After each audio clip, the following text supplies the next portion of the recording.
Anem al punt 4 del temari, suma i resta de monomis.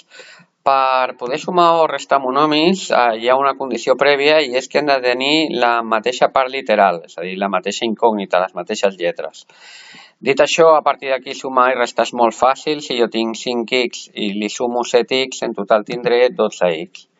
Si tinc 5x i li trec 7x, ens faltaran 2x. Per tant, 5 menys 7 donaria menys 2, menys 2x. Per poder sumar o restar monomis, el que fem és sumar o restar els seus coeficients i deixar la mateixa part literal. D'acord? 5 i 7 farien 12, 5 menys 7 farien menys 2 i deixem la mateixa part literal que és x. Anem a fer algun exemple una miqueta més difícil. Primer de tot us recomano que us fixeu en la part literal, x al quadrat, x al quadrat, x al quadrat. Per tant, ja podem sumar i restar coeficients sense por. 5 i 3 farien 8, 8 menys 7 donaria 1 x al quadrat. Recordeu que l'1 no es posa. Molt bé, un altre exemple d'aquí, ens fixem que tinguin la mateixa part literal, x al quadrat y, x al quadrat y, x al quadrat y, x al quadrat y. Per tant, actuem sumant i restant els coeficients. 4 menys 5 donaria menys 1, menys 1 més 7 donaria 6 i 6 menys 9 donaria menys 3x al quadrat y. Menys 3x al quadrat y. Molt bé. Aquesta d'aquí, l'única dificultat que té és que tenim una operació en fraccions. Hem de fer, tenen la mateixa part literal, que és x. Hem de fer 2/3 menys 5/600 més 1 mig. El denominador comú seria 6.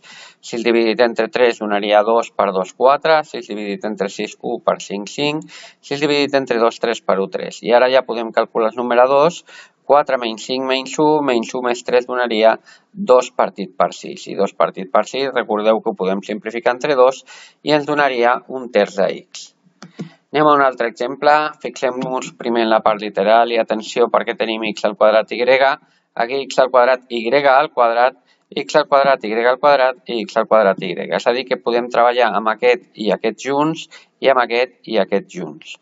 4x al quadrat y menys 9x al quadrat y ens donarien menys 5x al quadrat y i menys 5x al quadrat y al quadrat més 7x al quadrat y al quadrat ens donarien 2x al quadrat y al quadrat.